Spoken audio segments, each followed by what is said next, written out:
পোস্টমর্টমে কি দেখা যায় জানো? 1 ফুটের একটি টর্চ, একটি মহিলার একটি বিয়েবাড়ি থেকে দুটি বাস ধানতলা আইসমালি রোড ধরে ফিরছিল।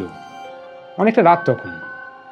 মাঝ রাস্তায় সেই বাস আটকে ড্রাইভারদেরকে খুন করে সেই বাসে থাকা যতজন মহিলা যাত্রী ছিল সবাইকে দুই নেতা এবং তাদের স্যাগ্রেড 34 বছরের সরকার আজ শূন্যতে এসে ঠেকেছে। কেউ কেউ বলে তাদের দলে দুর্নীতিগ্রস্ত নেতাদের জন্যই আজ তাদের এই অবস্থা। তো আবার কেউ বলে তাদের সময় যেসব ঘটনাগুলো একের পর এক ঘটে গেছে তার জন্যই তাদেরকে আজ আর মানুষ ভোট দিতে চায় না। আজকের এই ভিডিওতে আমরা আলোচনা করব কেন এক সময়কার এই বৃহৎ রাজনৈতিক দল আজ গোটা বাংলাতে শূন্য হয়ে রয়ে গেছে। তবে শুরু করার আগে একটা কথা বলতেই হয়, আমি বা আমার টিম কোনো নির্দিষ্ট রাজনৈতিক দলের পক্ষে বা বিপক্ষে কথা বলি না।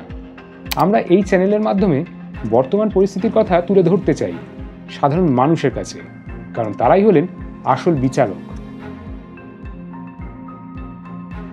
আজকের এই ভিডিওটা আমরা 5টা ভাগে ভাগ করে নিচ্ছি, এক এক করে আলোচনা করব সেগুলো নিয়ে।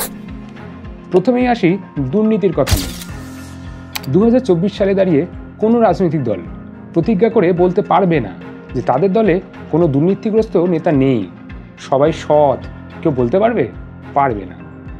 2011 সালে তৎকালীন মুখ্যমন্ত্রী বুদ্ধদেব ভট্টাচার্য নিজেই বলছেন যে সিপিএম বাংলা থেকে সরে যাওয়ার অন্যতম কারণ ছিল দুর্নীতি। এই দুর্নীতি শুধু দলের মধ্যেই নয়, সরকারের অধীনে থাকা অনেক আমলারাও এর সাথে জড়িয়ে গেছিল। হিন্দুস্তান টাইমসের প্রকাশিত 2011 এই প্রতিবেদনটা একবার দেখুন, যেখানে বলছে 1993 সালে বুদ্ধদেব ভট্টাচার্য সরকারের সব রকম পদ থেকে ইস্তফা দিয়ে দিয়েছিলেন। তবে কিছু মাস পর তাকে আবার ফিরিয়ে নিয়ে আসা হয় দলের তরফ থেকে। সিপিএম আমলে যেখানে বুদ্ধদেব ভট্টাচার্য নিজের সাধারণ মানুষের মতন একটা ছোট্ট অ্যাপার্টমেন্টে থাকতেন, সেখানে সেই দলেরই স্থানীয় নেতারা থাকতো বিলাসবহুল বাড়িতে। প্রতিটা স্তরেই ঘুষের কারবার চলত। সরকার থেকে বরাদ্দ করা হতো একটা টাকা, আর বাস্তবে কাজে লাগতো আর একটা টাকা। মানে মোদ্দা কথায় কে কিভাবে টাকা সরিয়ে দিত তার হিসাবই থাকতো না, কারণ তখনকার দিনে এখনকার মতন এত প্রযুক্তিগত সুবিধাও ছিল না। আবার এর সাথে ছিল তোলাবাজি, আর সেটা হলো স্লিপের মাধ্যমে। সকালবেলায় এক দাদা এসে স্লিপ ধরিয়ে দিয়ে যেত বিভিন্ন দোকান থেকে সবজি বিক্রেতাদের, আর বেলা করে আরেক দাদা আসতো সেই স্লিপ অনুযায়ী মিষ্টি খেতে। আরে দাঁড়ান, আজকের এই ভিডিওতে শুধু খারাপ দিকটাই দেখাবো না, কিন্তু ভালো দিকগুলো কিছু তুলে ধরার চেষ্টা করব। গ্রাম বাংলায় 15 বছর পর এই সরকারের জন্যই আবার পঞ্চায়েত ভোট পর্ব চালু হয়েছিল, অর্থাৎ একদম ব্লক লেভেলে সাধারণ মানুষ নিজেদের মতামত জানানোর সুযোগ পেয়েছিল, যেখানে 15টি জেলা পরিষদ, 324টি পঞ্চায়েত সমিতি এবং 3242টি গ্রাম পঞ্চায়েতের পদে নির্বাচন হয়েছিল। সেখানে সংখ্যাগরিষ্ঠতা নিয়ে জিতেছিল সিপিএম দলই। তবে এখানেও শুরু হয় জোরাজুরি। যেসব পরিবার সিপিএম দলকে ভোট দিত তাদেরকে একটু বেশি সুযোগ দেওয়া হতো ঠিকই, আর মোটামুটি সবাই যাতে সেই দলকেই ভোট দেয় সেই জন্য ভোট পর্বের ঠিক আগে দাদা দিদিরা মিষ্টি নিয়ে হাজির হতো প্রতিটা বাড়িতে, আর তাদের ভোট না দিলে এরপরে বলতেই হবে ইন্ডাস্ট্রির কথা। সিপিএম আমলে বুদ্ধদেব বাবুর আমলে অনেক ক্ষুদ্র ব্যবসা বেড়েছিল ঠিকই, অনেক সংস্থা কলকাতায় ব্যবসা করবে বলে এগিয়েও এসেছিল, কিন্তু সেখানে কারখানা করা বিষয়ের ক্ষেত্রে জমি ভাগের বিষয়গুলো নিয়ে যে পথ অবলম্বন করা হয়েছিল সরকারের তরফ থেকে সেটা একদমই ঠিক ছিল না। তার মধ্যে অন্যতম হলো সিঙ্গুর এবং নন্দীগ্রাম। সিঙ্গুরে কারখানা করবে বলে টাটা সংস্থা এসেছিল, কিন্তু জোর করে জমি নেওয়ার বিষয়টা সেখানকার সাধারণ মানুষ একদমই ভালো চোখে দেখেনি, এবং তৎকালীন বিরোধী দল এই সুযোগ হাতছাড়া করতে চায়নি। একইভাবে নন্দীগ্রামের বিষয়টাও একটা মারাত্মক কারণ হয়ে দাঁড়ায়, যদিও বা কিছু কিছু নিউজ প্রতিবেদন অন্য কথা বলছে। তবে সেসব বিষয় নিয়ে আমরা এখানে ঢুকছি না আজকে। শুধু এখানেই নয়, আরও অনেক কারখানা বন্ধ হয়ে যায় শুধুমাত্র দলকে বাঁচানোর জন্য। সেই প্রতিবেদনটার লিঙ্ক ডিসক্রিপশানে দিয়ে রাখছি, পারলে পুরোটা পড়ে নিও তোমরা আশা করি ভালো করেই জানবে যে ধর্ম দিয়ে রাজনীতি হয় না। তেমনি কারোর ব্যক্তিগত জীবন নিয়ে যখন বাইরের কেউ নাক গলাতে যায়, কিংবা যখন দাদাদের দাদাগিরি অনেকটাই বেড়ে যায়, সেটার ফলও ভালো হয় না। ধানতলা এবং বানতলা, একটি ঘটনা 2003 সালে আর একটি 1990 সালে। একটি বিয়েবাড়ি থেকে দুটি বাস ধানতলা আইসমালি রোড ধরে ফিরছিল। অনেকটা রাত তখন। মাঝ রাস্তায় সেই বাস আটকে ড্রাইভারদেরকে খুন করে সেই বাসে থাকা যতজন মহিলা যাত্রী ছিল সবাইকে দুই নেতা এবং তাদের স্যাগ্রেট।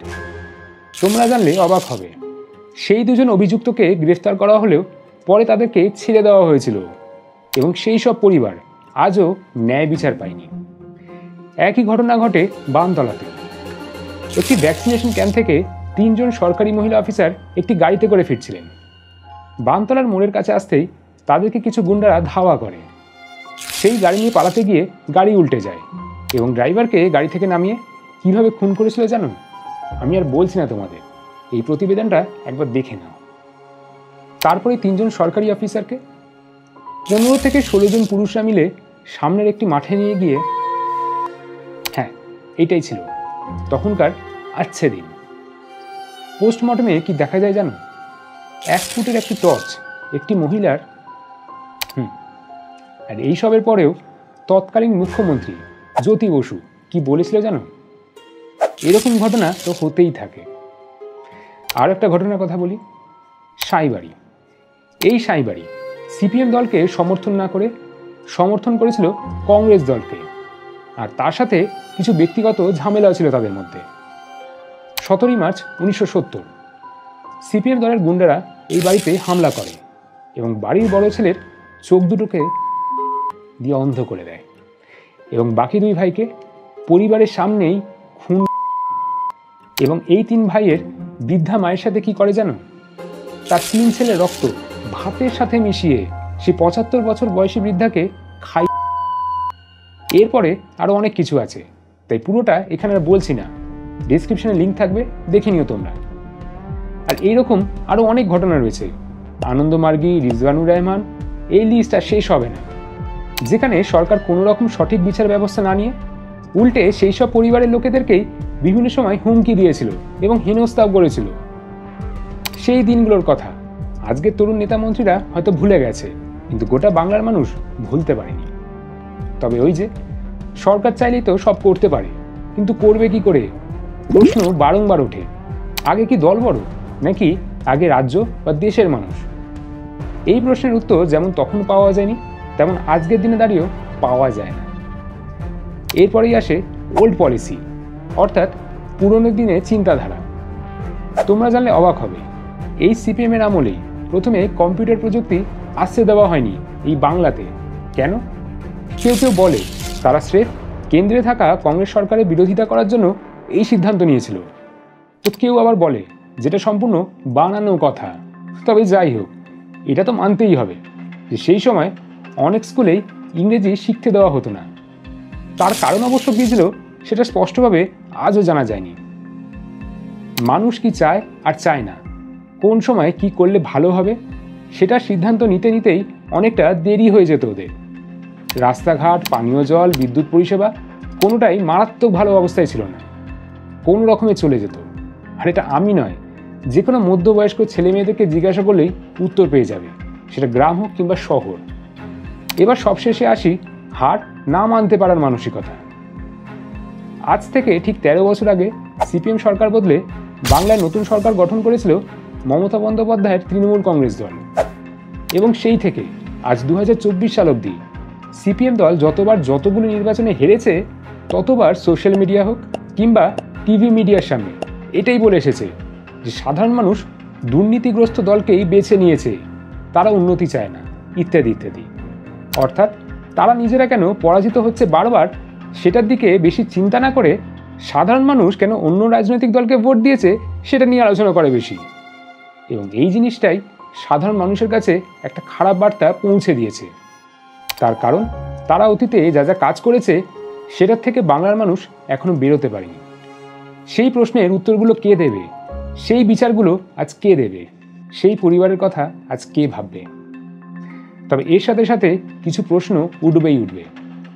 তাহলে কি বাংলার জন্য তৃণমূল কংগ্রেসই আদর্শ দল, নাকি বিজেপি আসাটাই জরুরি? তারা যা যা কাজ করছে সেগুলো কি সম্পূর্ণ ঠিক? আর ওদিকে কেন্দ্রে থাকা বিজেপি সরকার আদৌ কি ঠিকভাবে সরকার চালাতে পারছে? এরা দুজনে কি সাধারণ মানুষের কথা আদৌ ভাবছে? এইসব প্রশ্নের উত্তর যদি জানতে হয় তাহলে অপেক্ষা করতে হবে পরের ভিডিওর জন্য। তোমাদের কি মতামত আজকের এই ভিডিওটা দেখে সেটা জানাতে ভুলো না কমেন্ট করে। আর তোমরা কোন কোন বিষয়ের ওপর ভিডিও দেখতে চাও সেটাও জানিও। অপেক্ষায় থাকবো আমি এবং আমার টিম।